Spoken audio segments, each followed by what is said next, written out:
Estamos en directo en Navarra Televisión, Me Importas Tú, y nos importan los casos de depresión que se incrementan en nuestro país y en el mundo. Se estima que hasta 120 millones de personas en el mundo sufren esta dolencia, esta grave enfermedad. La crisis económica además está acrecentando la situación, esta problemática. Por ello, hoy hemos tocado la puerta, se podría decir, de salud mental, del Servicio de Salud Mental del Gobierno de Navarra, y saludamos al doctor, al médico psiquiatra Alfredo Martínez Larrea. ¿Cómo está, Alfredo? ¿Cómo está? Buenas tardes. Muy bien, buenas tardes. Gracias por acompañarnos, en primer lugar.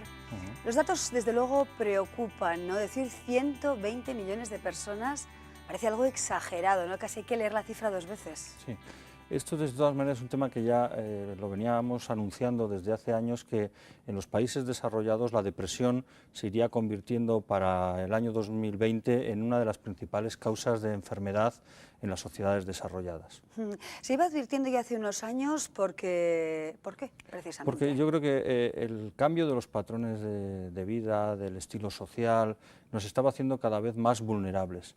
Al mismo tiempo, es cierto que en los países desarrollados las enfermedades que son las más importantes en los países en vías de desarrollo están más controladas. Lo que son las infecciones, lo que son las enfermedades causadas por accidentes, incluso en nuestro mismo entorno se van controlando mediante campañas de promoción, pero no se ha hecho una labor similar, ni tenemos a veces herramientas tan efectivas para prevenir la enfermedad mental, para promocionar una buena salud mental y evitar que la depresión nos afecte. Doctora, vamos a hablar de la prevención, de los síntomas, de cuándo nos tenemos que preocupar de esa alerta roja, pero antes, si nos permite, vamos a ver un vídeo en el que veremos testimonios y también algunos datos en relación con la coyuntura económica, cómo la coyuntura económica está perjudicando nuestra salud mental. Lo vemos. Abrimos un periódico cualquiera y siempre están presentes los efectos de la crisis. Últimamente bastante ansiedad porque me están rebajando el sueldo, no llega, la hipoteca. La crisis ataca al bolsillo y también al estado de ánimo. Con mucha pena, con mucho dolor. Para aliviar la ansiedad o el estrés, hay quienes acuden a la farmacia para comprar ansiolíticos o antidepresivos. Actualmente sí está saliendo con un poquito más de mayor frecuencia estos tratamientos. En Andalucía, el consumo de estos fármacos se ha triplicado en los últimos 4 años. Los especialistas recomiendan no automedicarse y acudir antes al médico para evitar abusos peligrosos. Porque se le produce lo que se llama un efecto rebote, que es que si dejan de tomar el ansiolítico o el antidepresivo, sufren una crisis de ansiedad tremenda o un bajón depresivo. Hacer deporte es una buena alternativa a los fármacos. El cerebro libera endorfinas, unas hormonas que provocan bienestar. Podemos decir que es un antidepresivo natural. Tan natural y efectivo como sonreír. Si yo hago el gesto de la sonrisa, mi mente también reacciona con una cierta dosis de alegría y es como que intenta ver la vida desde ese punto de vista que es un poco más positivo. Habrá que intentar aquello de a mal tiempo, buena cara. Se puede intentar, ¿no? Al mal tiempo, buena cara y una sonrisa. Pero la prevención, como decía doctor, es algo importante. ¿Cómo prevenir una depresión? ¿Qué se puede hacer? Yo creo que es importante, en primer lugar, favorecer todos aquellos aspectos que nos fortalecen, que nos protegen de la depresión. Y realmente sabemos que a veces elementos tan importantes como es la crianza de los hijos, el afecto, la atención dedicada a los pequeños desde las fases más precoces de su desarrollo, el que los niños se sientan queridos, se sientan atendidos, se sientan seguros, es un factor que evita la aparición posterior de depresión, y todo lo contrario. Situaciones de desafección, de abandono, de pocos cuidados durante la infancia nos hacen más vulnerables a la aparición de depresión. También hay otros factores que pueden estar relacionados con esta enfermedad, como son factores relacionados con la educación, la capacidad de afrontar la frustración, la capacidad de plantearnos objetivos realistas, la capacidad del esfuerzo para conseguir esos objetivos, la flexibilidad de adaptar nuestras expectativas a las situaciones cambiantes, nos hace estar también más protegidos de la aparición de la depresión. Y quizás otro factor importante a cultivar es el tema de la red social de apoyo. Es decir, aquellas personas que tienen más amistades, más relaciones familiares, más relaciones sociales de todo tipo, un mejor clima social de relación en el ambiente laboral, también previene la aparición de cuadros depresivos. Sin duda alguna son tantos factores dentro de una vida, ¿verdad? Que es, a veces, bueno, pues estar en una buena posición en cada uno de ellos es lo que puede hacer llevar una vida plena, ¿no? Sin depresión, sin agobio, sin ansiedad o sin estrés excesivo, ¿no? Permitiría tener una buena salud mental, aspirar a ser felices dentro de lo que las condiciones nos permiten y prevenir la aparición de trastornos o de enfermedades. Claro, doctor, pero a veces es difícil también, ¿no? Manejarse bien en la vida, sin duda alguna, porque quizá desde pequeños hemos podido tener pues, una falta de afecto, como ha comentado usted. Ante situación de alerta, ¿cómo actuamos? Y sobre todo, ¿cuáles son los síntomas también de una situación peligrosa?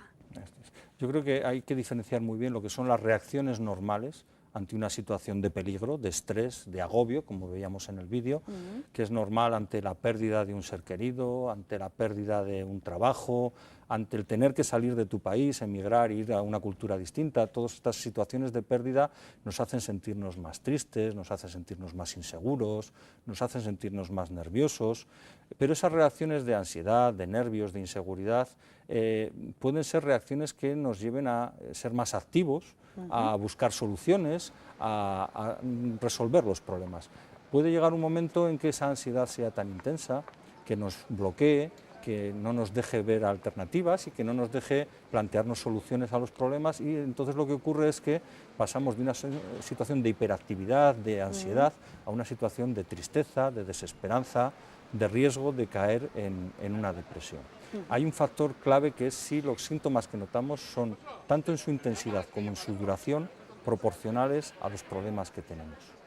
Porque muchas veces nos dicen, yo estoy triste porque falleció un ser querido. Sí, porque tienes un motivo Eso en es, pero si ese ser querido ha fallecido hace 2 meses, 3 meses, 6 meses, podríamos considerar la reacción normal.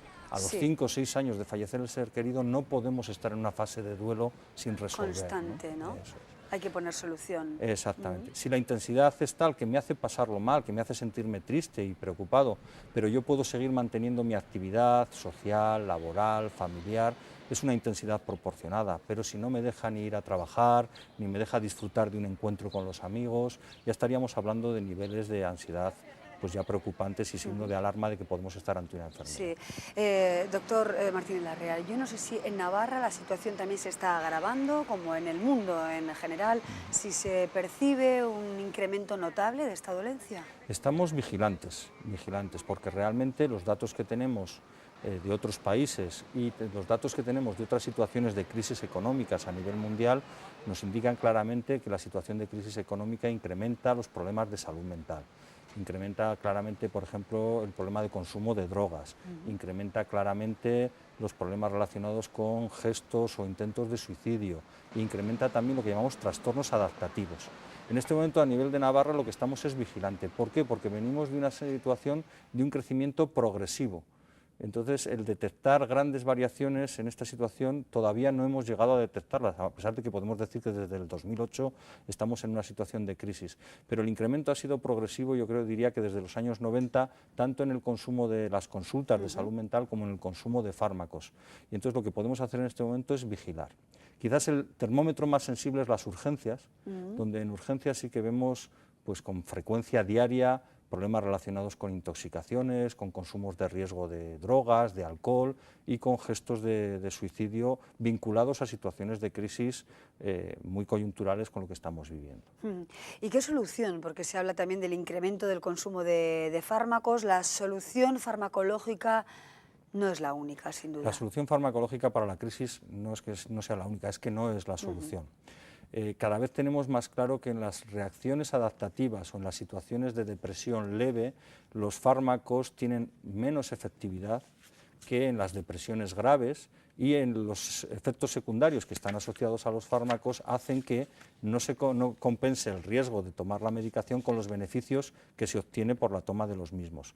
Con lo cual yo diría claramente que en situaciones que son reactivas a un problema, o en situaciones de depresión incluso leve, los fármacos habría que cuestionarlos mucho y ser muy prudentes en su utilización y desde luego nunca automedicarse o utilizarlo uno mismo como solución. Eso es lo más importante, ¿no? Sobre todo ese mensaje de no automedicarse. Bueno, pues todos conocemos muchas veces los nombres, ¿no?, de algunos antidepresivos tan conocidos, además a través de, no sé, hasta de las películas, ¿no? Es que hay antidepresivos más que conocidos y que, bueno, uno puede pensar, pues puedo tomar esto porque no me encuentro bien, porque estoy triste.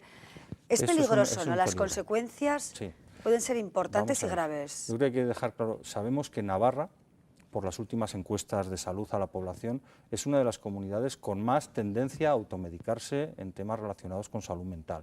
Estamos hablando sobre todo de uso de medicamentos para la ansiedad o medicamentos para el sueño, menos medicamentos para la depresión, que son más complicados de conseguir y de utilizar.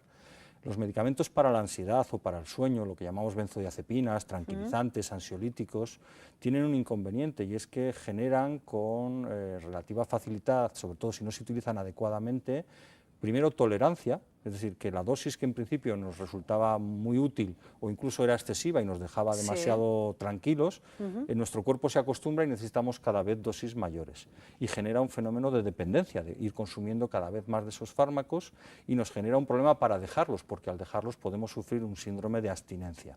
Entonces esto es un tema que hay que tenerlo muy en cuenta y solo utilizar los fármacos indicados por un profesional cualificado a la dosis y durante el tiempo indicado. Yo diría un consejo para el que ofrece estos medicamentos, que los deje de ofrecer, y para aquel que se lo ofrezcan, desde luego que se lo piense 2 veces antes de hacer uso de estos tratamientos. Doctor, estaba pensando en el perfil del paciente, si también está cambiando de forma notable, cada vez son más las personas jóvenes que sufren depresión, son más mujeres, son hombres, son empleadores o empleados o desempleados. Y hay un perfil típico que es sobre todo afectar más a mujeres. La depresión afecta casi a 2 mujeres por cada hombre. Afectarlos en edades relativamente jóvenes, el pico podríamos decir que estaría situado entre los 30 a 35 años, y este perfil de depresión en mujeres se corresponde con un perfil similar en hombres en consumo de sustancias. El riesgo de consumo de alcohol o de drogas sería el equivalente al del cuadro depresivo en mujeres para los varones. En cuanto a lo que estamos viendo dentro de Navarra en la utilización de los recursos de salud mental, sí que estamos viendo un incremento de la utilización de los servicios de salud mental por parte de los jóvenes, por pacientes de menos de 16 años que están llegando antes a las consultas con síntomas pues, muy diversos, a veces inespecíficos, pero que nos hacen estar vigilantes porque bueno, pues muchos de esos pacientes ya tienen más riesgo de desarrollar enfermedades más importantes a lo largo de la vida y que hay que intentar intervenir precozmente para prevenirlas. Claro. ¿Y la depresión se cura? ¿Hay diferentes tipos de depresión? Hay muchos tipos de depresión y hay muchos pacientes con depresión. Hay pacientes que tienen un único episodio de depresión en su vida, del que se recuperan y nunca más vuelven a tener noticias, pero hay que tener en cuenta que una vez que una persona tiene un episodio depresivo, eso es un aviso de que ahí tiene un punto débil. De la misma manera que una persona que ha tenido una úlcera en el estómago o que ha tenido un infarto de corazón tiene que cuidarse, la persona que ha tenido un problema depresivo tiene más riesgo de tener nuevos episodios. Entonces pasaríamos del episodio único, que sería una enfermedad puntual, aguda, grave, pero que responde bien al tratamiento, que se recupera y permite seguir la vida normal, de la persona que va teniendo episodios, que ya empieza a ser algo más complicado porque cada episodio pues, es un riesgo de no responder bien al tratamiento y de que se produzca un fenómeno que se asocia con relativa frecuencia a la depresión, que es la cronicidad. Tengo un episodio que es un episodio agudo, que sé cuándo empieza, pero no acaba de terminarse nunca. No vuelvo a estar como antes de la depresión y queda un pozo de tristeza, un pozo de cambio de carácter, una disminución de ilusión por la vida, de disminución de actividades, que es cuando hablamos de la cronicidad de la depresión y que es un riesgo que está ahí. Por eso es tan importante detectarla y tratarla adecuadamente. Doctor Martínez Larrea, estamos ya casi fuera de tiempo, pero ¿somos más frágiles ahora que hace 20 años? Hemos perdido algunos apoyos importantes respecto a la salud mental. Yo creo que lo que hablábamos antes de la solidez del apoyo del entorno social, familiar, es un elemento importante y yo creo que venimos de una época francamente buena, que yo creo que ojalá pudiéramos mantenerla y ese entorno positivo nos ayudaría a todos a a ser más felices, entre comillas, pero es cierto que el acostumbrarnos a esa vida más placentera nos ha hecho menos resistentes a las situaciones de sufrimiento o las situaciones de estrés. Que hay una depre coyuntural, vamos. Bueno, es un pesimismo coyuntural, es una situación de incertidumbre que es un caldo de cultivo para que puedan aparecer las depresiones. Perfecto. Doctor Martínez Larrea, muchísimas gracias por acompañarnos y también por ilustrarnos acerca de estas situaciones difíciles en la vida de una persona. Gracias de verdad y buenas tardes. Ha sido un placer. Gracias a vosotros. Nosotros seguimos adelante, hacemos una breve pausa y luego sacamos a debate diferentes cuestiones culturales.